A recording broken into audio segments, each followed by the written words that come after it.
Hello, welcome to the Trews. Today we've got some good Trews. A bloke called Dan Price in Seattle, he's a CEO, decided to slash his own wages by 90% to give fair wages to his team. Many people are saying he's a psychopath and a maniac. What kind of society are we living in? Let's find out. Have you seen the CEO of the Seattle-based company who raised the minimum wage at his credit card processing company to $70,000 per year? Dan Price dropped his own salary from $1 million kahunas to 70 grand as well. Here's how his employees took all the news.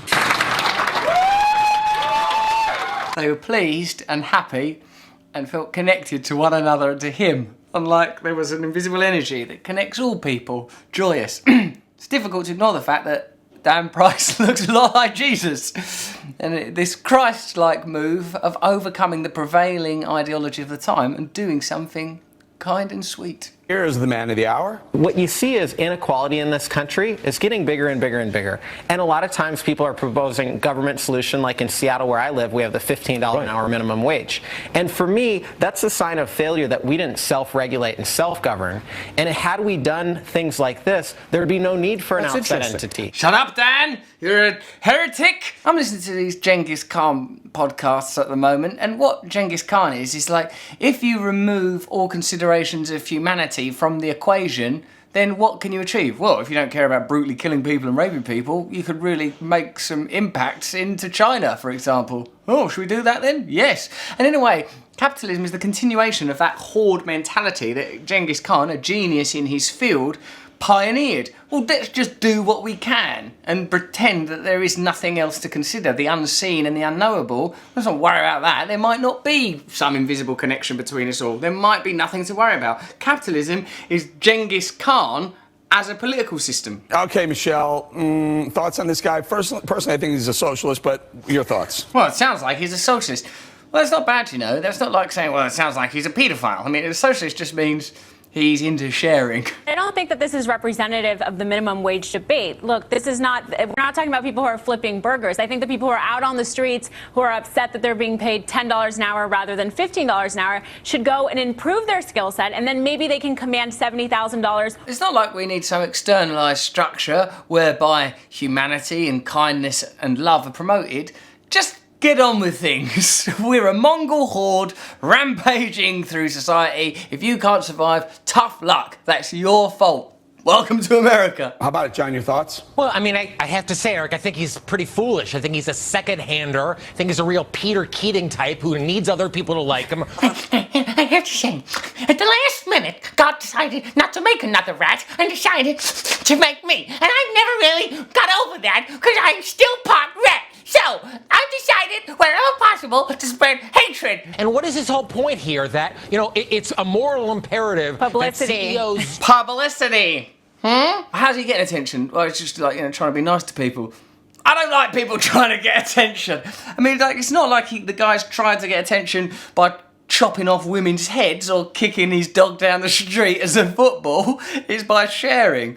Let's focus on the sharing. And I don't know, those employees seem to like it, but it's almost like he's saying, you know, you're not really worth this amount of money, but I just feel so bad for my own success that I'm going to, quote, share the wealth. The story of inequality, a story that Dan Price is telling deliberately, is an important one in American culture. Over the last 30 years, wage inequality in their country has increased substantially. In the 60s, CEOs made 24 times more than the average production worker. In 2009, they made 185 times more.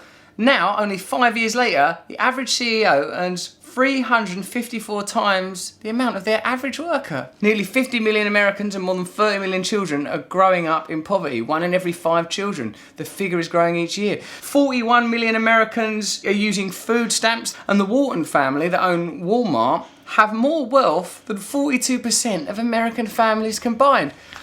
That needs redressing. You know, like, apparently in indigenous tribe people, when we lived more basically and in harmony with the land, if someone went, I've got to have more than I need, they were like, oh God, that guy's not very well. But now that sickness has been legislated for, that line of thought, the marauding Genghis Khan mentality and the sort of the idea of acquiring more than you need, a kind of mania, a kind of madness, a virus of the mind, making mankind a virus on the planet, has become our dominant ideology. The 130 employees of Gravity Payments, I think they're going to be on the welfare line soon. Lisa, your thoughts? Well, look, I don't support a minimum wage increase because it's a job killer, but he's a private business owner. If he wants to do this in between hugging trees... There's a bit more money. Tree hugging is not essentially bad, but also it's one odd allegory to do. Like, oh, this guy's such an idiot, he probably also loves nature. What is nature? Oh, that's everything. That's everything that we're made of and everything that we breathe and stand of. Yeah, who needs that stuff when you could have a bit of paper with a president's face on it? All right, we're going to leave it right there. Good debate on that one. Well done, I'm glad you're pleased with your debate. Sort of 6 people in some squares being rude about someone being kind and ignoring the obvious poverty and inequality in what claims to be the greatest nation on earth. Brilliant debate. What can the Grand Patriarch and my favourite granddad, Bill O'Reilly, add to things? It is the notion that somehow our capitalistic system has gone corrupt, and the feds must punish those making money. This year, 2015, the feds will gather more tax dollars than ever before in the history of the USA. Do you ever stop to think that all of these numbers, all of these symbols, all of these signs are abstract ideas that only exist because of our consent, because we comply, because we obey? All things are on some level an expression of human consciousness. The disregard of immigrants, disregard of inequality, embracing, loving, sharing, all come from some innate essential quality. Which aspect of yourself do you want your life to be an expression of? Greed! Only way salaries will go up in America is for private industry to expand. Okay, Bill, thank you. It's not like we've been trying that for close to a century and it keeps toppling over onto its arse every couple of years. You have to be able to see. The taxes are everywhere on affluent Americans and business profits. But for the rest of Americans, things aren't so bad. When are we going to return to reality? There's this many people, there's this many resources. None of us can really be happy if we crunch along on the bones of our dead fellows.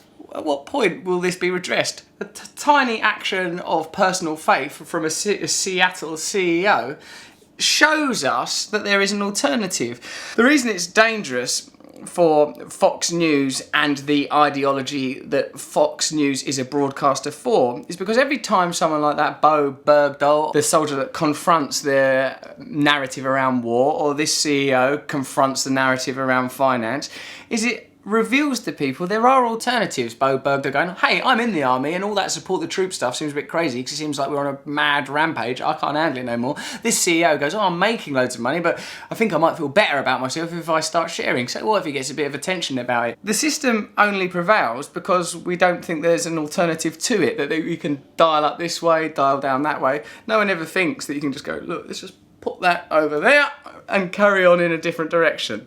Once that possibility emerges, then the journey has begun.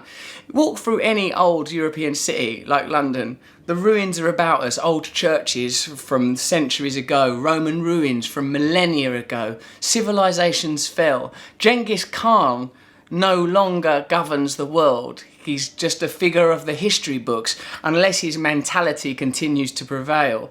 Roman civilization fell. The ideas they believed in can only continue to succeed if they live in our hearts and minds. We create reality. Reality comes from our consciousness and from our hearts.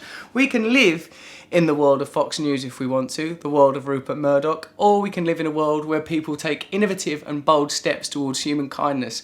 All of us have the power to choose the direction that we want to travel in. True News. Subscribe here.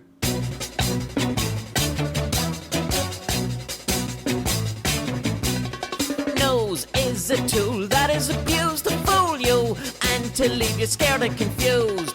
Trews is like the news. If the news was true, I want some Trews. Let's have some Trews.